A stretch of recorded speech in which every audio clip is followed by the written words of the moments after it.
Hello everyone, and welcome back to TOXstream, the live show of Alter Talks Academy. My name is Matteo, I'm the host of this space, and I hope you are having a great day, or end of the day, or middle of the day, depending on your time zone that it is. Here it's almost the end of the day. I'm very happy to be here. This is our 6th episode, so we already managed to put a few under the belt, and they work so far. I hope you enjoyed them as well.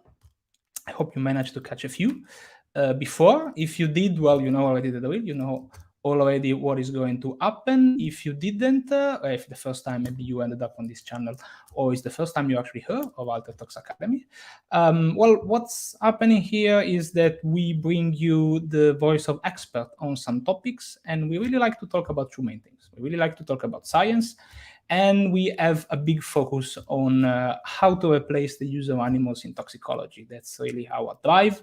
That's really our passion at AlterTalks, and that's what we do most of the time. And if you want to check all the other videos that we did so far, all the other TOXstream, you can find them pretty much everywhere. We have them on Facebook, on LinkedIn, on YouTube, on Twitch even, but you can also find them on our website, which is altertalksacademy.be. And since you're there, you can also have a look of all the other activities that we do related to replacing and avoiding the use of animals in toxicology. So if you're interested in the same thing as us, please have a check there. I'm sure you're going to find something of your liking, and you can also contact us if you wish.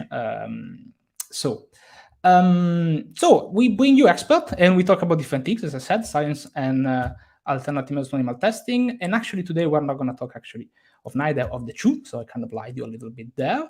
Sorry about that.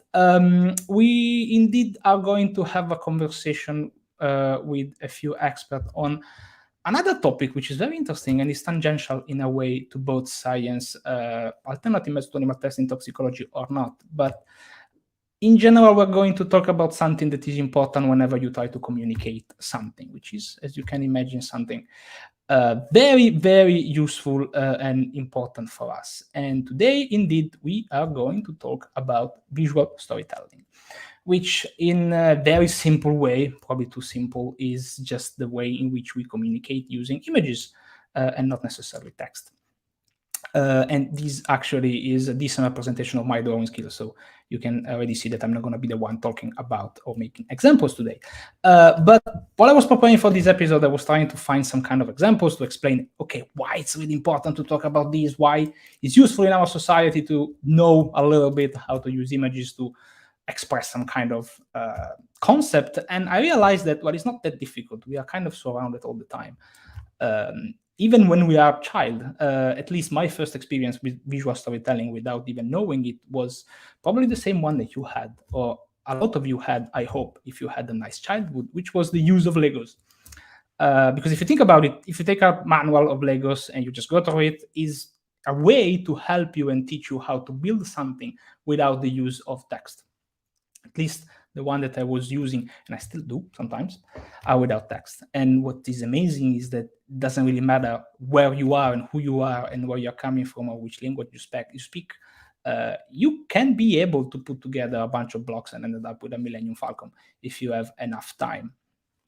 And this is just one example of visual storytelling. And, you know, Legos, it was probably maybe the first one to actually end up with this idea. And other followed, and you know there are different degrees of success. But IKEA, for example, is another example of visual storytelling in a way, and they help you or try to teach you how to build even more complicated stuff than a Millennium Falcon.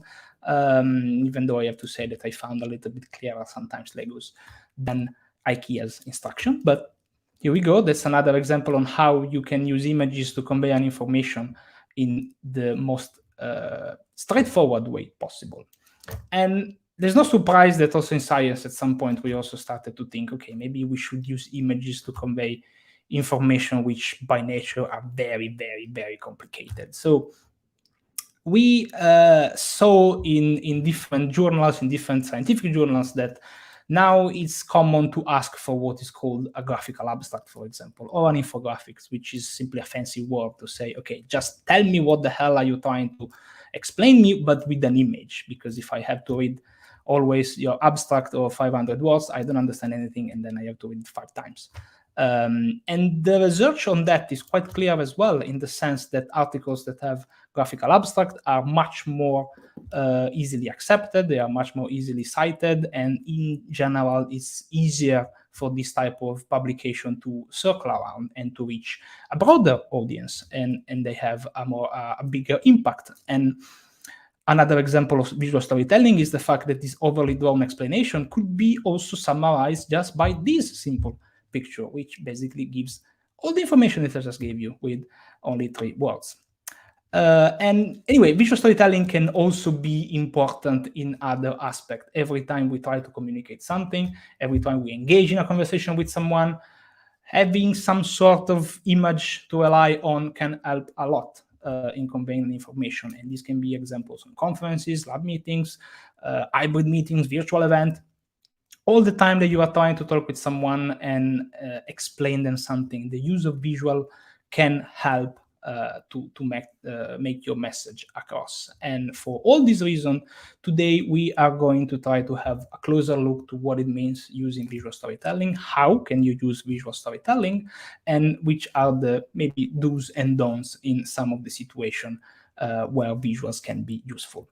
And as always, I am not going to be the one to do most of this thing because I don't know almost anything about it, but luckily I have a few experts which are going to join me tonight in this particular endeavor, and so it's time for you to meet the expert.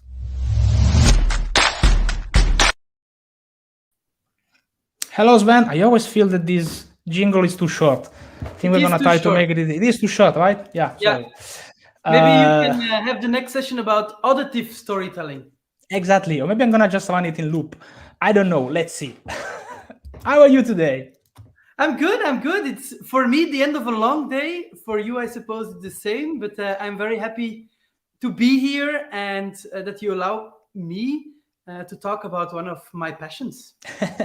Thank you very much for being here. So I'm just going to say a few words. So Sven, you have a lot of experience on visual storytelling. You do this from quite a long time, a few years at the very least. So you are going to be one of the most expert person to able to explain us what this is all about. And I know that you also bring with you a friend, a guest in the guest, which is going to help us to actually visualize what the hell is visualization, and I am happy to bring her on stage. There is a person behind this picture, so it's not just a robot, and it's Mara actually, so I'm very happy to introduce her. You will see her face eventually, but what's gonna happen here we go. Ciao Mara. So she's going to visually show us what it means to use images to follow the conversation. I don't know, but she's going to try and follow what we are going to talk about.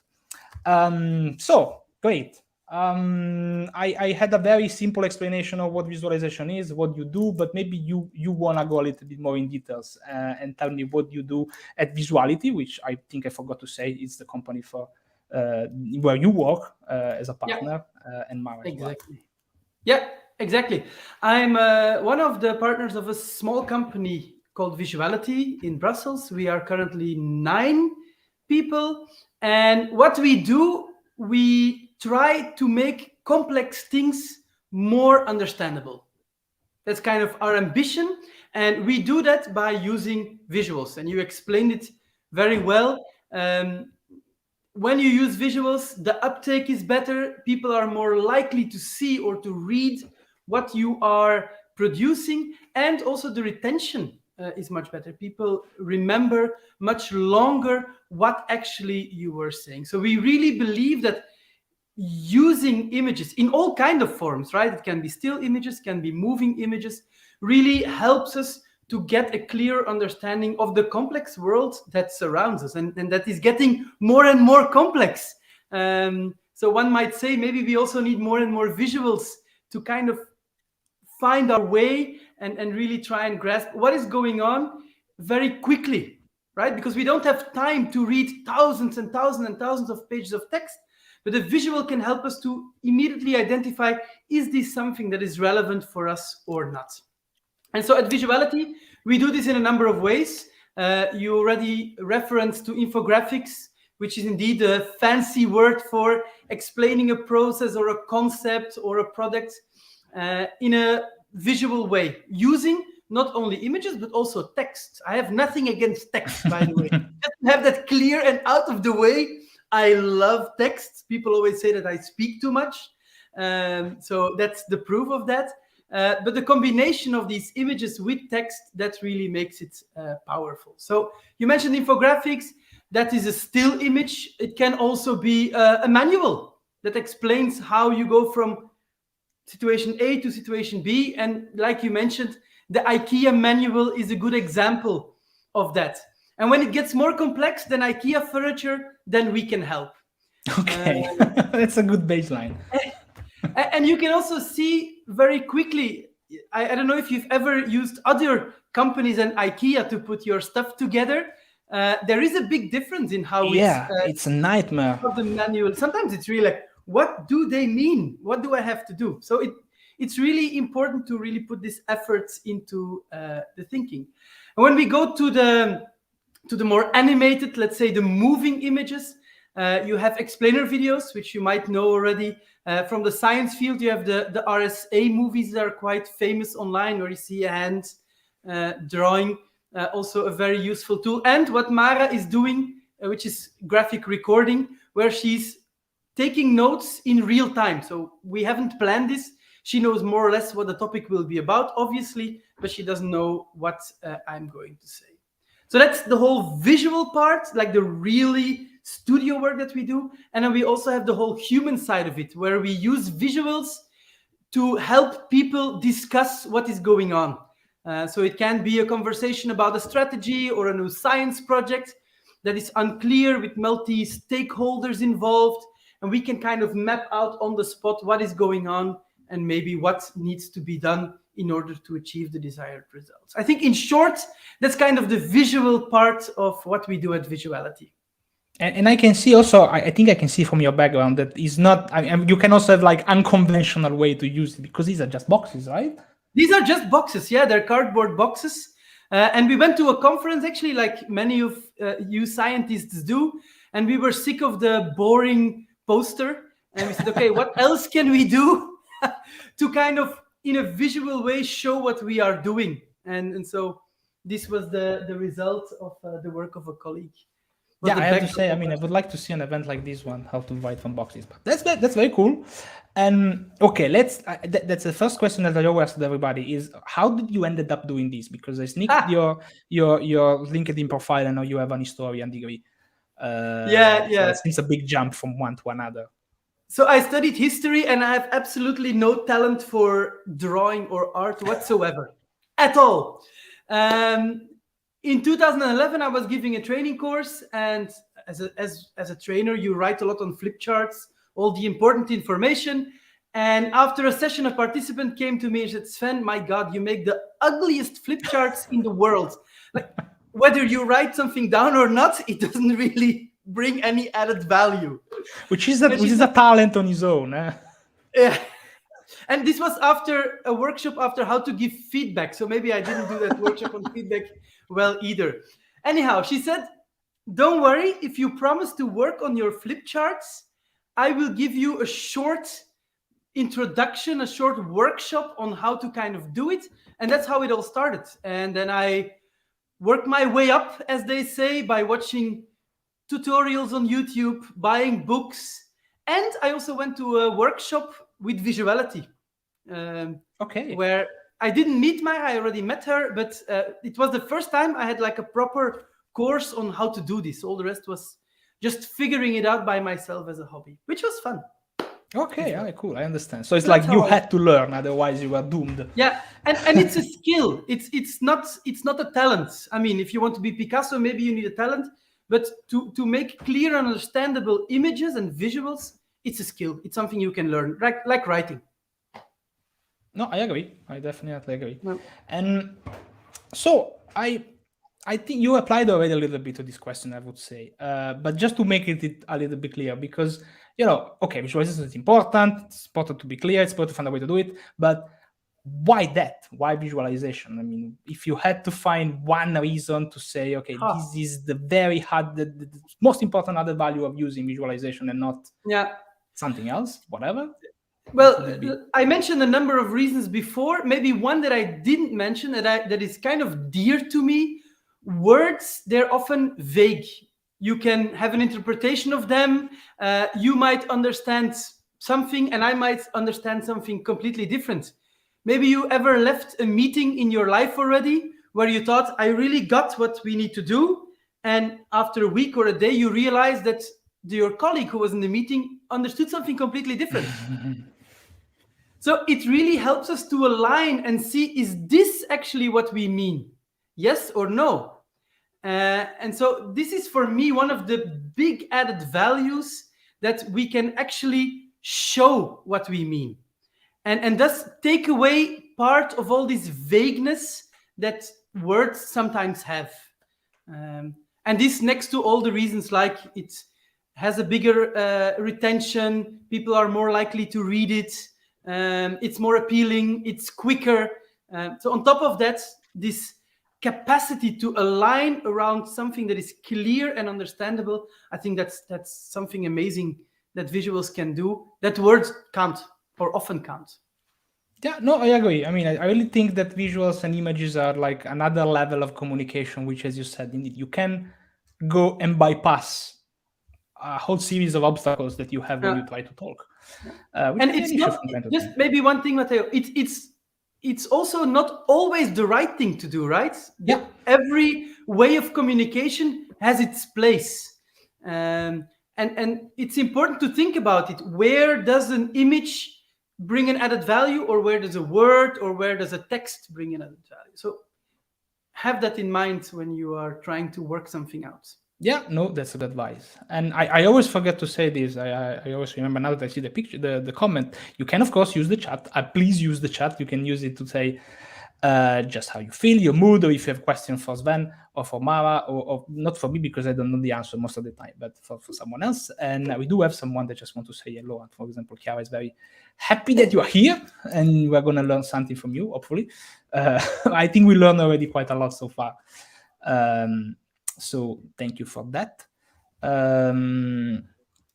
So with that out of the way, let's try to understand a little bit better what you do in practice in your work, because I have a difficulties to try to picture in my head exactly what's happening when someone comes to you. So maybe you can give me some example of what they ask you. What's the problem of your clients? I mean, they come to you and say, "These people don't get what I say. Help me, please." Or I guess it's more articulate than that. Yeah. I think that question brings us a bit back also to the reason why we communicate. We communicate in a way to solve a problem. And the problem can be that there's not enough information, and then we need to communicate to get more information.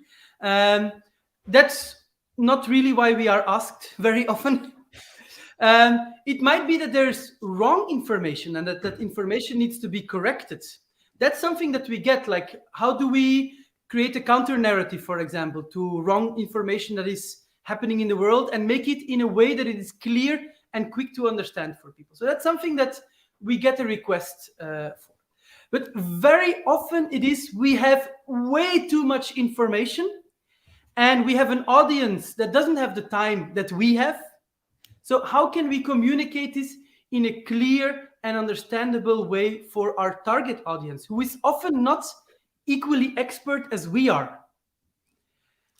And doing this in a way that it doesn't get so dumbed down that it becomes a caricature, right? Of course.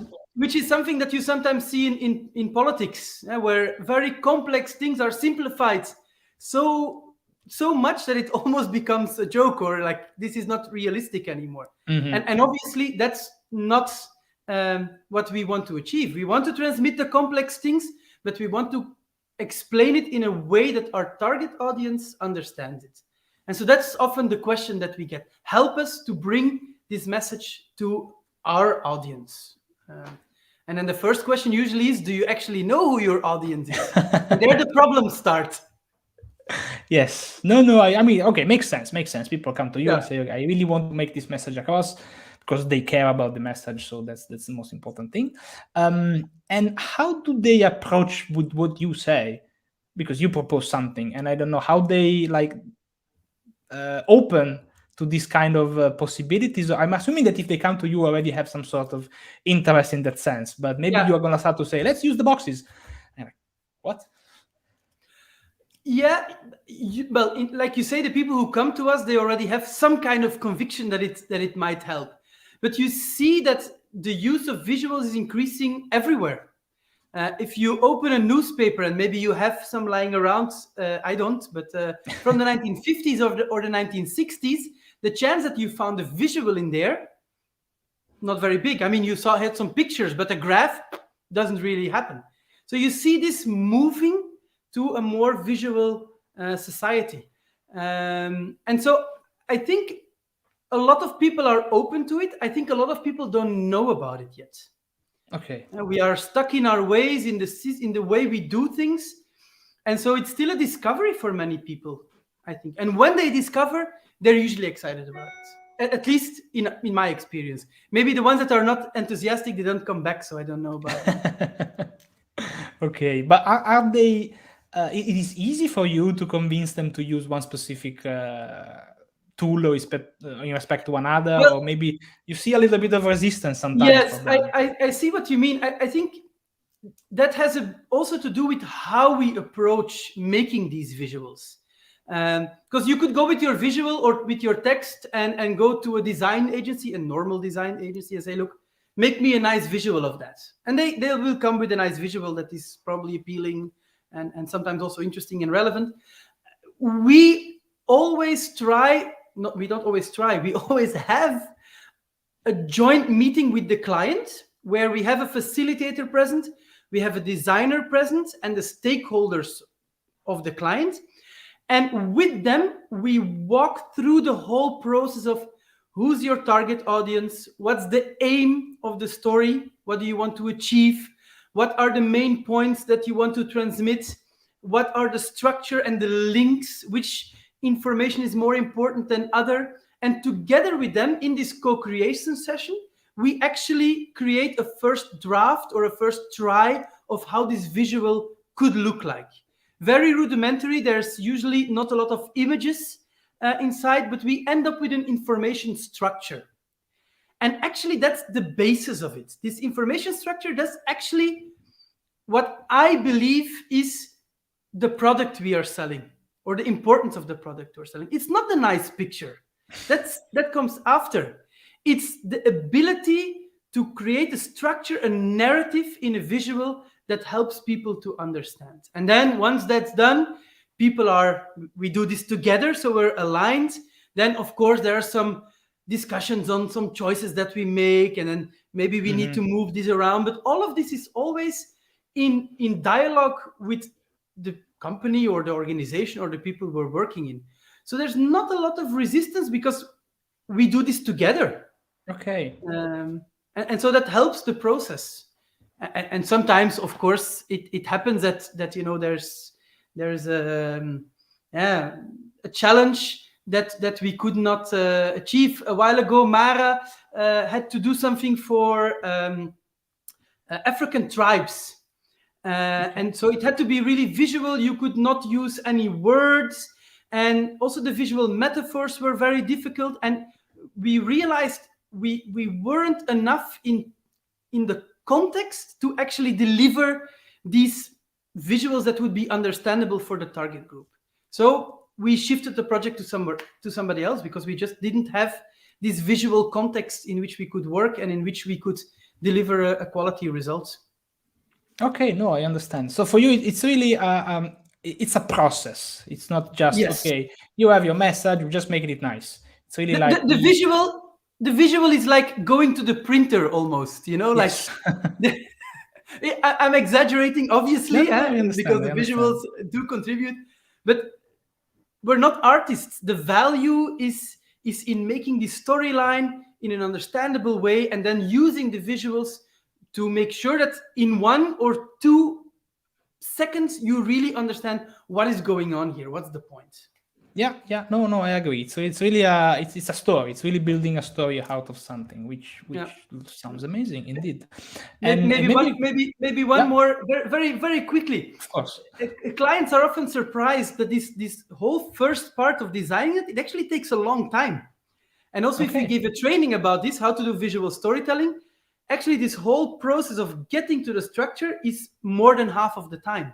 And then the finishing, it's relatively short because you have already all the elements placed. That's just something I still wanted to place there.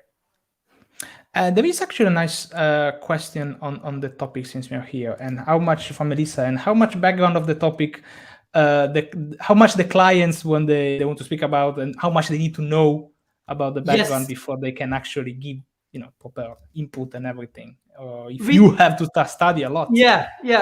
Well, we need to have often a basic understanding, but we often get this basic understanding in the co-creation session. Okay. And actually, it's quite handy if we are not experts because we can look at the information as an outsider would do. Mm-hmm. And so, very often we come with this question, yeah, but what's the link between this and this? And for the client, this is very obvious often because they know what is the background. But the fact that we are not the huge content experts, we have some notions, helps us to really ask these questions and say, okay, but these two, are they on the same level? No, then the client maybe said, no, this one is actually following the other one. Okay, then we know there needs to be a connection there. Okay. Yeah. Makes sense. So actually, this co-creation session for that is really important. It brings us into the topic, and I don't know if you've ever seen these documentaries of Louis Theroux, where he goes around and interviews people, and he kind of almost acts like a child and asking these very innocent questions, and it opens up actually the whole conversation because he's really curious what is going on, and that's also the approach that we use in our co-creation sessions. I understand. So you also have to ask the right question, let's say, to start with. Yeah, It does yeah. sound more complicated than I thought, of course. And I just for the fun, just for me, do you have some example of project which was like, I don't know, either very hard or very weird or something that really stuck in your head because of like this one was something that I can tell. Oh. I don't know if we have weird projects. we might have, but the client that always brings us challenging work is the Flemish energy agency. And as you can imagine, these days there's a lot of legislation that comes out in how to build, how to make things sustainable, what is the legislation around isolation. So it's really a field that is evolving quite rapidly. And of course, all these structures need to be built because their clients want their house or their building constructed. So they asked us to make, or they made a new policy that is more coherent than the previous one. Okay. The previous one was one big document, and you may see this maybe also in toxicology. You have a main document, and then every time something new comes on, they kind of attach it. And in the end, you get something that doesn't make sense anymore. Yes. Yeah, and in Dutch, we have the expression, it's something where a cat doesn't find its own kittens anymore. Okay. And so it's a Flemish organization. So we were looking for a metaphor that really resonates with the people here. And I don't know if there's any Belgian people here, but we have a famous concept called coterij. People buy a house, and then they think, maybe the kitchen is not big enough. So let me build a little bit extra on the kitchen, but I don't want it in the same style. I have a little bit of a different style. So they add this to the house, and then they say, maybe a veranda would be nice on the front side. So they build a veranda. And then maybe a garden house, again in a different style. So you get a bit the same system as with this legislation that has patches. So the whole metaphor was, how can we get rid of this coterij, as we call it, and create a house that actually makes sense, that people can navigate. And so we made the whole brochure and the whole PowerPoint and the whole explanation according with this analogy. And people could really follow the process of taking down and tearing down all these small houses, and how do we create this new understandable and clear house. That was a challenging but a quite interesting project. But it's an interesting concept indeed. You have to destroy a little bit what comes before, maybe to make room for from something different. But in Flanders, everybody knows Callaert. It's like, you know, it's like it's a big thing. Okay, exactly, and that's why we picked it. It's something that everybody knows about. Yeah. I can relate. I just bought an apartment and I have to decide how much destroy it before moving in. Do you live in Belgium, Matteo? Yes, but in Brussels. So you have to add some extensions then. Of course. And I'm thinking how big the kitchen is going to be compared to before. It needs to be bigger. That's of course. No, that's a cool concept. There is an interesting question, either because I don't understand it, from Francois, which says if it is the Feynman technique and the follow-up is to make scientists talk. I don't know what the Feynman technique is, but I am also happy that your weird project was not with scientists, but with someone else. And it's cool anyway. Well, the Feynman technique, Richard Feynman was a physicist, a very famous one, won the Nobel Prize of Physics, and he was known for his physics, but he was also known for his wonderful lectures, and he was able to explain very complex things in simple terms. And he had a 4-step process that he used. Find your topic, obviously, and then once you found the topic, find a toddler or the equivalent of it. In this case, we are often the toddlers, right? And then you explain it to this toddler, and you ask every time something is unclear, you ask what's going on, and you re-explain and reiterate until you manage to get to a final result that is understandable for your audience. So in a way, Richard Feynman has a verbal version of this, and that's a little bit maybe, Francois, I saw that you were asking the questions, what we sometimes do in these co-creation sessions as well. Okay, we are the toddlers. It's a good analogy. And it brings me nicely to the next question that I had, which was, of course, our audience, I think, is mostly composed by scientists. And you happen to work with scientists from time to time. And do they have more like peculiar question, or it's very similar, or maybe the way in which they approach it is different? Is there something that you say, this guy is a scientist, even before they tell you? We had a lot of discussions because I've been giving training to the scientists of the GRC, the Joint Research Center of the European Commission. And I think by now we've trained 700 people on how to communicate better with policymakers, but also with a wider audience. And there's often a big discussion about accuracy. Okay. And so if you bring a message, visually, is it still enough accurate that the science still holds? And for example, in the beginning, especially when you have these graphs that have a line, for example, what is in between, right? The line might go up, but if you have a data set in the middle, it might go down first and going up. And so there was a lot of discussion. And while we are often focusing on what is the message your graph needs to bring, and they're focusing, it needs to be absolutely correct. And so the discussion then comes, if you make it so correct that nobody understands what you're putting, then what's the added value of it? And of course, don't get me wrong, I'm not advocating for wrong graphs, right? Or not accurate graph. But this balance sometimes needs to be made. Do we need to have every little point of data in order to transmit our message? Maybe we can make it clear by showing or leaving out certain things, certain data points. This is a very tricky point with scientists, right? And so it usually brings very animated discussions. But my point is, if your audience doesn't get it, then it doesn't have any place in the communication. What's the point? Yes. Yeah. And here, then again, your target audience come back into play. Who are you communicating your message to?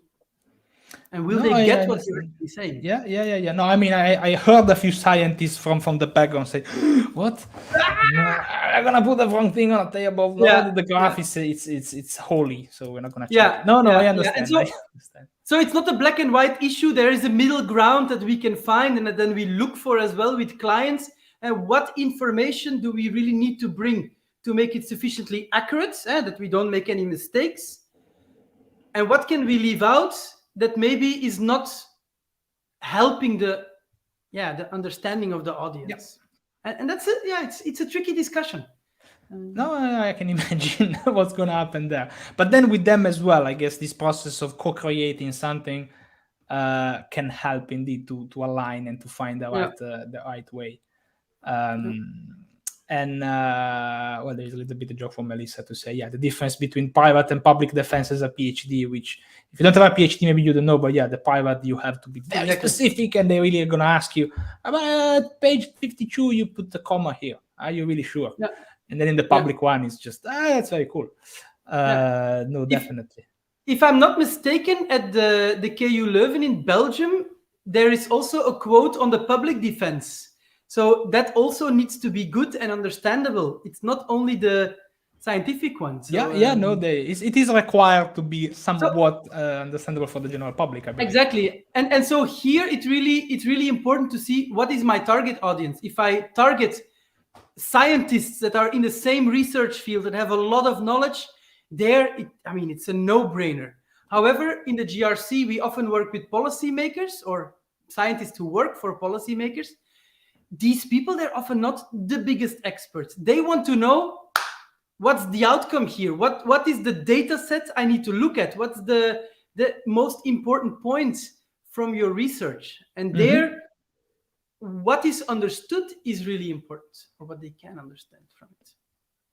No, it's very clear. But indeed, the audience does make a big difference, but it's very cool that you can try to put these techniques always in the right place. And this drives me nicely to the next point. And you kind of touched upon a little bit before, because, you were saying, I go to scientists and they ask me about, they want to do this, and then they tell you, but maybe it's too accurate or not, and we need to be accurate. Maybe we don't need to be accurate. And the question is a bit philosophical, maybe, but is the use of storytelling and visual storytelling in this case, which one is the role of it in the society? I mean, we have to use it in a way that is just about conveying an information so that people grasp something, or it needs to be a way to really get the exact information, or something else entirely different? What's the place of it? Well, in your opinion? It's a difficult question. How much time do we have, Matteo? You can go at some point. People will leave us, but we can stay. I have nothing planned for the rest of the evening, so we can just go on if you want. I think currently the visual storytelling, and I touched upon it, like you said before, it's really crucial to help us navigate the complexities of present-day society. The avalanche of information that we have that attacks us willingly or unwillingly, sometimes from all different sides, it really helps us to navigate this. And I often give this example. It's a bit of a dream of me, maybe. What if every scientific publication would have in front of it a visual infographic that kind of highlights the process and the structure of what is going on? Maybe with a page number or a chapter number next to it. So I can quickly identify, is this relevant for me? Is it a priority that I read this? And maybe I don't need to read everything, but this part would be particularly interesting for me. And so I think that's something that really, where visuals can help. And you might think, but that's why we have the index, right? Yeah, in a way. Which is also a bit of a line. Let me ask you this question. In life, in your life, how often, Matteo, are things linear, that they start here and they go like in one straight line and they end somewhere over here? Not that often. Not that often. Reality is very rarely linear. So why the hell, I was going to say, do we want to squeeze it into a linear format that starts on the left top of a page and ends on the right bottom? Mm-hmm. It's not life. Life is more complex, and visuals allow us to show this complexity more accurately than a text. That was a difficult question, but I think you gave a great answer. I think I liked it. We also have different opinions and approaches, asking if maybe it's to create discussion as well, the use of visual storytelling. It can be provoking or thought provoking. It can put people into action. There's a not so fun story, and it's also visual storytelling in a way. When we had the refugee crisis, as they call it, we can argue if it was a crisis or whether we were badly prepared or unwilling, but that's a different discussion. We knew there were a huge amount of people on their way to the EU, and there was very little action. Not a lot of things were going on, and it changed in one moment. You know which one, Matteo? When did everything change? When people saw a particular image or some particular images. There's one image, and all of a sudden it was in front of the news. There were action groups. Policymakers were running to get measures. So it's an image. It's part of visual storytelling, and so it can create a discussion. It can also move to action. You can use it to try to convince people, to provoke people, to trigger people to reflect further. So yeah, François, can also be used to create a discussion. It's and polyvalent. On the same topic, of course, to create empathy, but it's the very same thing you just said. Yeah. To connect somehow. Yeah, you connect. It touches us much more on an emotional level than text does, or dry text. When I see an image, and it can be a picture, it can be a statue, it can be an artwork, and you see that in art, it moves people. And so images can also move people in that sense. Yeah. It touches them in their hearts if you do it well. Yeah, it's again, it reaches on another level compared to what text could be. Yeah. And Annika also has another nice remark, and the fact that of course everybody likes a good story. It's always a nice say, and even if you are in front of a crowd that is ready to listen to you, like maybe you're in a conference and people are there to listen to you, if you manage to put it in a way that is nicely said, if it's a story, it can engage people. And indeed, good visual can also help, because a good story is always appreciated. Yeah. But you think it's just a plus, or in that sense you really reach another level? It depends, Annika. It's a bit what I said in the beginning. I have nothing against words, and words can be beautiful and engaging and motivating. I love words, and there's a place for them. And sometimes words are enough. Sometimes they are not enough, and then we can have a visual as a plus, as an extra to strengthen or to amplify what we say. And sometimes words don't or can't grasp what we want to say.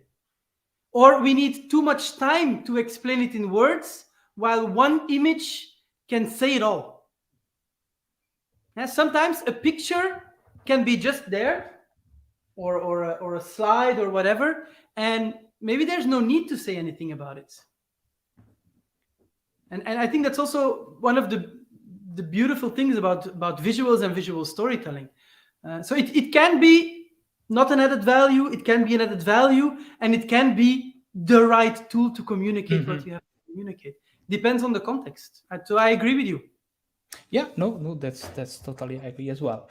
Okay, I think so far we had nice discussion of all the things that we can do with storytelling, with visuals, which is great. But we also have a moment when we try to be a little bit more concrete and try to give tips in a way, or have some more real life example. And for that, I'm going to remove you and Mara for a moment from the screen. Don't run away, because we are going to have a moment with our colleague, if my mouse helps me. So don't run away, because we have our new tradition, which is to put on screen my colleague, which is Leonie, and she is going to try to give indeed a more clear perspective on what we just talked.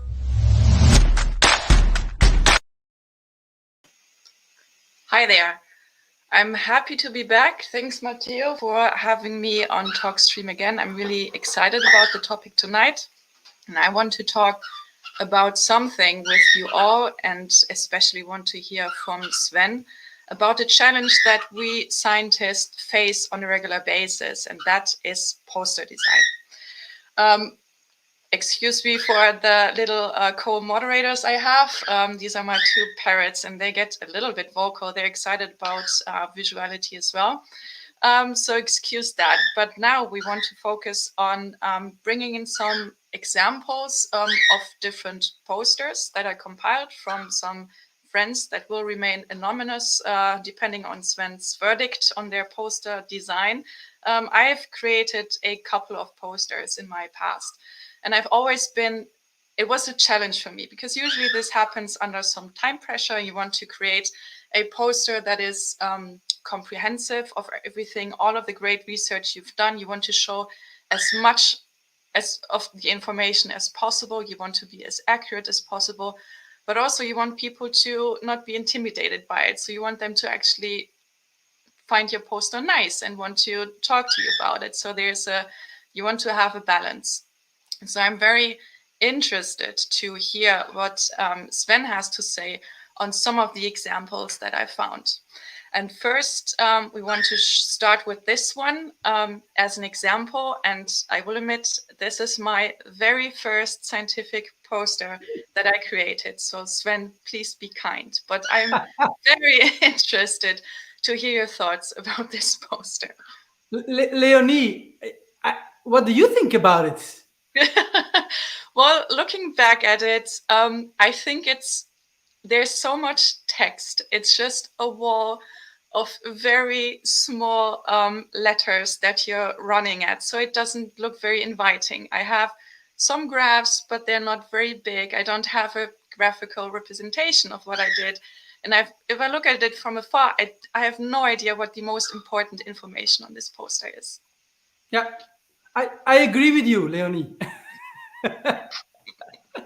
So there, let me start with the last point that you mentioned. I use this technique, or we use this technique, and it's like looking at the sun technique. You know, if you look at the sun, which you shouldn't do, except when you're Donald Trump, you kind of squint your eyes automatically, right? Because it's too bright.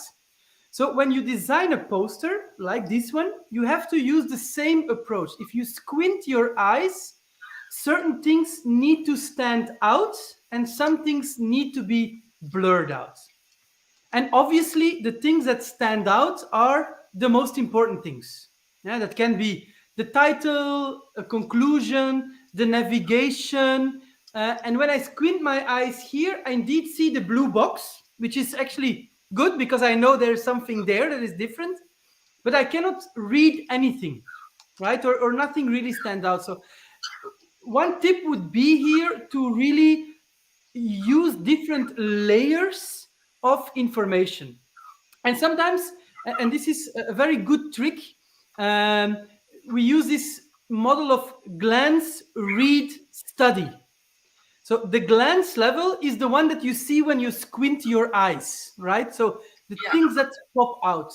The read study is a secondary level. Maybe they're your building blocks. And then the third level, the study level, that's your text and your graph that you really need to go and look into. So I think that's, in this poster, one tip that I can give that can help you to make it better. Yeah.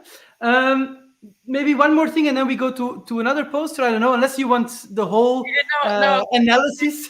Give it all. It's fine. I'm taking notes. Yeah. So like you mentioned, there's a lot of text, and it's again lots of text in blocks. So again, nothing stands out here. So one way of doing or changing it is breaking it up a bit more, having more paragraphs, so to speak, smaller paragraphs, or use maybe some bold words that, stick out and that I can immediately see, that's something interesting. I want to read further. Yeah, that makes a lot of sense. A second thing that I would maybe add, a third thing, and you refer to it as well, it's the visuals. They look very complex, which without a doubt they are. But it's very hard to understand, what do you want to say with those visuals? What's the point actually? What's what do they show? What's the conclusion? And you see, especially the ones, the in vitro bioassays, I think, if I pronounce it correctly. Yeah. You say results and discussion, and then you have those two graphs. And I'm like, okay, so what's the result and what do we discuss about? Yeah. So maybe it should be followed by a discussion question that triggers my mind, like, or highlights the point you want to make with it. So these are maybe 3 tips on this poster that I could share. Yeah, it's very good. Leonie 10 years ago would have been very thankful for those tips. And you're not thankful anymore? Still, I hope my poster skills have gotten a little bit better since then, but yeah, it's still very useful. So moving to the next one, what are your thoughts on this poster? Yeah, so I think it's what is clear, or what is clearly different from the other one, is there is a story inside. There's a reading structure, right? I see I need to start with the methods, and then I go to the results, and then it brings me to the calculation, and to the last part we then split in 2. So it's really handy for me to follow the direction the creator of this poster wants me to go. Yeah, so that's something that I like. I also like that, and I hope, I didn't read the text, I hope it has something to do with sea or water. Yes, it does. But because even without looking at it, the picture is put behind, and I immediately know what is this about. So I'm drawn to it if this is something that interests me, or if I'm like, oh, the sea, I don't care about that, I don't even bother going there. So I think that's a positive. I think I have the same comments as before with the graphs. Like, if you're not an absolute expert, what's the point? Like, what do you want to show me? Right? What's the striking thing here that I need to focus attention on? Yeah, no, I get that. I mean, those are usually presented at expert conferences, but still, like, you also want to reach maybe something, someone from an interdisciplinary field. I do like the blocks that are put in there. So there's like a structure also. I'm curious, and maybe it's something that needs to be experimented. The darker blue with the black text, if the contrast is big enough, right? If you want something to be readable, to be clear, you need to make sure there's enough contrast between the background color and the foreground color. Just like you have in a normal text, it's the extreme, right? White and black. You cannot get more distinct than that. Yeah. So I would have to experiment with this. If I see it on a small screen like this, it looks like a big black blob. It's hard for me to really distinguish the text. And then in the bottom, maybe there's a tip there as well. And I mentioned that before. Everything is in bold. If everything is in bold, nothing stands out anymore, right? It's like if you don't have bad, you don't have good. You need the two to actually work. So maybe here I will also see what are the keywords that need to stand out, and maybe highlight those. Yeah, it's hard sometimes for scientists. It's already the take-home message, so it's already reduced, but then reduce it further, it's not easy for scientists. Impossible. But then maybe you don't need to put it in bold. Maybe you need to change the background color to, I don't know, yellow, so to speak. Yeah, so that it stands out in a different way. Okay, moving along to the next one. Can you give me some impressions? Here you see the contrast, right? You have a darker blue, and then you have a white that works really well on that. The yellow, maybe that's a taste thing, but let's not go into it. But if you look at it on the screen, the yellow, it's also difficult to read, the yellow on the blue. We'll come to that also later. I think the yellowish green squares do make sure that there's a clear distinction between the different blocks. So it helps me read and see, okay, there's the introduction, it starts there and it ends there. So that's something that I like about it. I think there's also a balance in it. It's very full for me. And Mara is always telling me, Sven, don't forget your white space. In this case, it would be blue space. But white space is also important to kind of frame the issue. So maybe, a little bit less text or a little bit less information to create a bit of white space. I do like also, it's quite visual. There are pictures. You have this middle dot that kind of is the center and that attracts the attention, and things kind of leave from there. I like that. You can see that the other things are placed around it, and they're kind of linked in with the central part. So I like that. One thing I've seen, and I know this is important for scientists, as a communicator, I find it so strange that you have this title and then you have all these names underneath, and then there's another footnote underneath, and then there's an email address underneath. So by the time I'm actually at the interesting part, I'm already bored. So why does this go there? I would make this title much bigger, more bold, and move this thing on the bottom. Maybe it's an ego thing. I don't know. I didn't want to say it. Thanks that you said it. So yeah, that's maybe something we have to discuss as a community when we put our names in the future. But yeah, good point. What's the point? That people see what is there, or that everybody sees that you wrote it? Yeah, but maybe it is. I don't know the context so well. Yeah. It's always the contributing authors. It's just very prominent. Everyone knows who did this, who participated. Yeah. So now moving away from these scientific posters that were presented at conferences, and to one that I have not been attached because this was created before I joined AlterTalk, so I have no emotional connection. So you go. This one is perfect, right? Don't you agree? So it's a poster we made for Abelways, for AlterTalks. I work a lot with Abelways, so that's why it's stuck in my mind. With AlterTalks, and we followed the process I described also with before. So we had a co-creation session together with the team, and we built this structure together, and then the designer in Visuality made it to the result that you see here.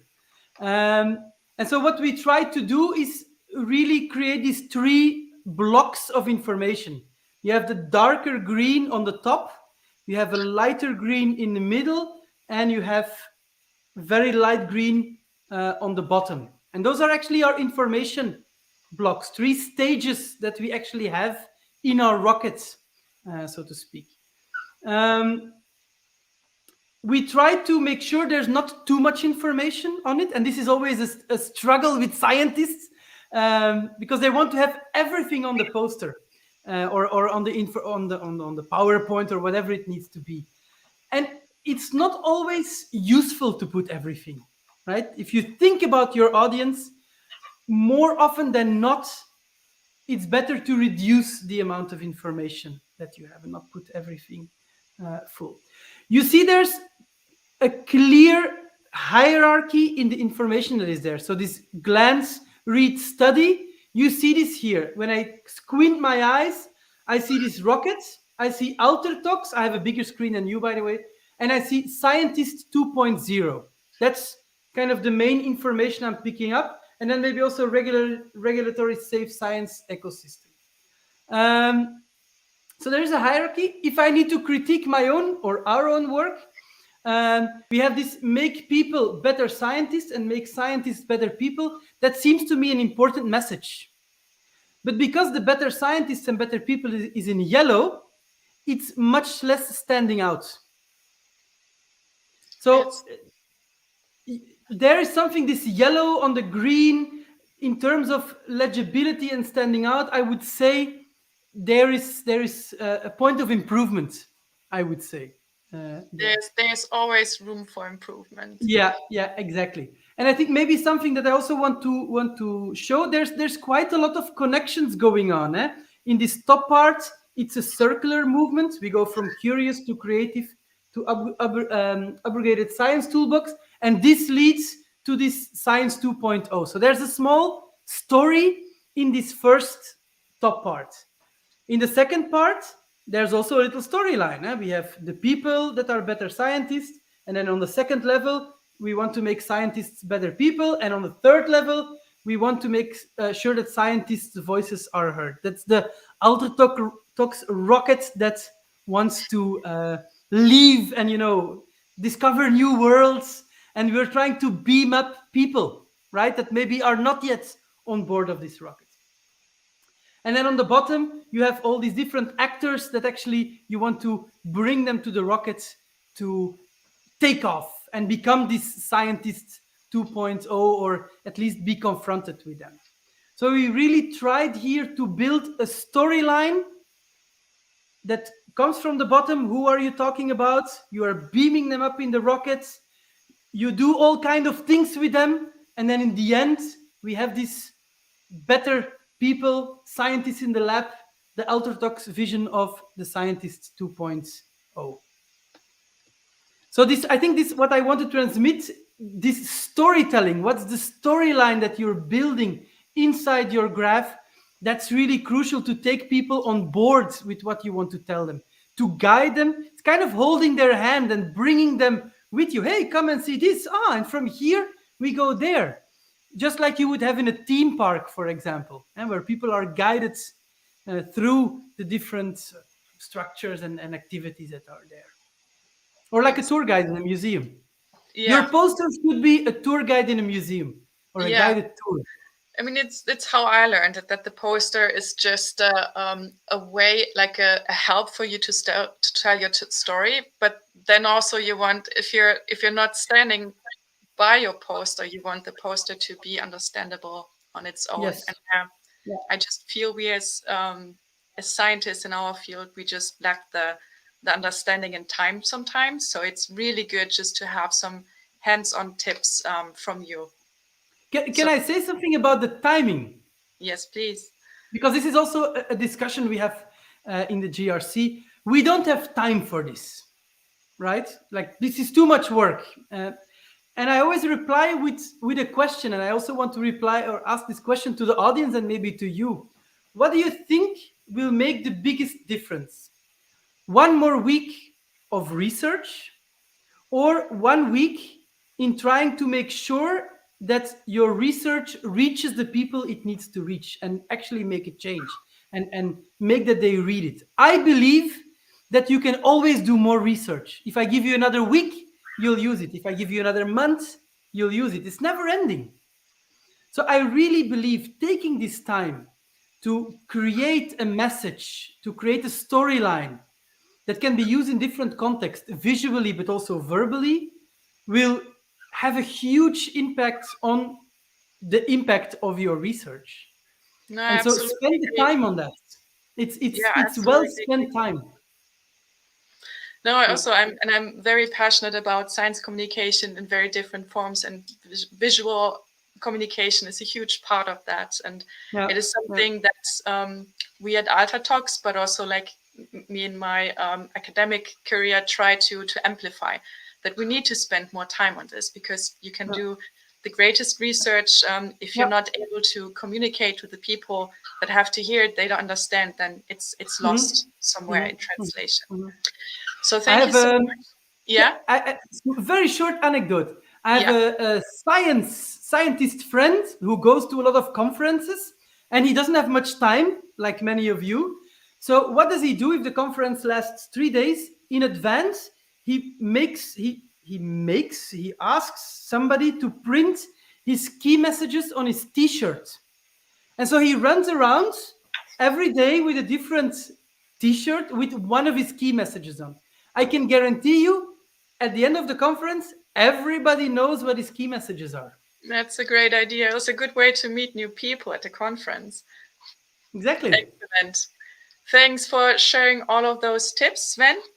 Hello, Leonie. I hope you have a good remaining discussion or conversation with Matteo. I'm going to sign off for the night. So thanks for having me again. Also, thanks for my co-moderators. And I see you next time. Bye-bye. Thank you, Leonie.